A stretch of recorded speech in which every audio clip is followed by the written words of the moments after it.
गोदी media, NDTV, India TV, Republic Bharat, ABP news, सब कुछ गोदी मीडिया है।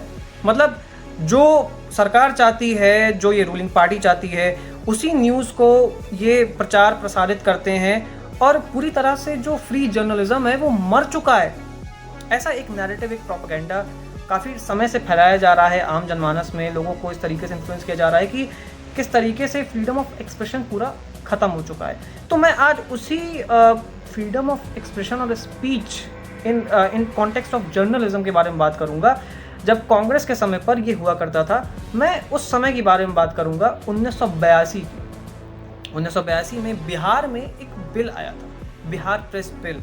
उस वक्त वहाँ के मुख्यमंत्री हुआ करते थे जगन्नाथ मिश्रा। 31 जुलाई को ये बिल उन्होंने प्रेजेंट किया था। 1 अगस्त को 5 मिनट के अंदर बिहार विधानसभा में ये बिल पास हो गया। ये बिल क्या था?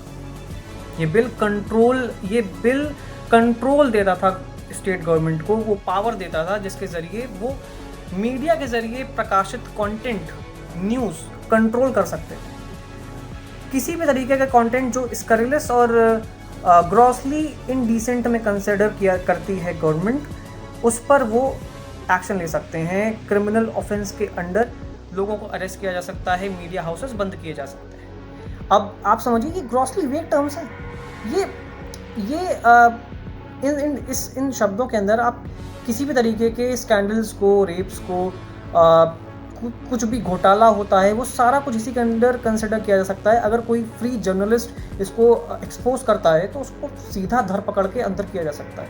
इसमें आप पेनल्टी समझिए, पनिशमेंट समझिए। 2 साल फर्स्ट ऑफेंडर जो होगा, जो फर्स्ट टाइम ऑफेंडर होगा, उसको 2 साल की इम्प्रिजनमेंट यानी कि जेल, कैद।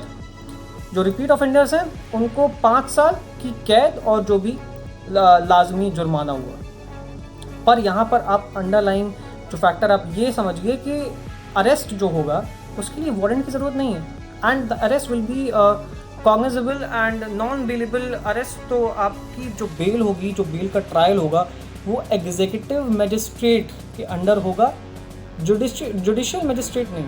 तो न्याय तंत्र को अलग कर दिया है, यानी कि आईएएस अब उसकी सुनवाई करेगा। और कितना कितनी पार्शियलिटी है, कितनी फेयरनेस है इस सिस्टम में, इस एडमिनिस्ट्रेटिव सिस्टम में, आप सब जानते हैं। बिहार में किस तरीके से रही है आप सबको पता है।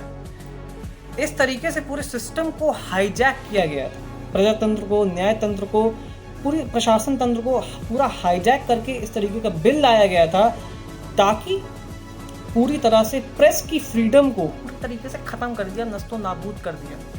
The then chief minister Jagannath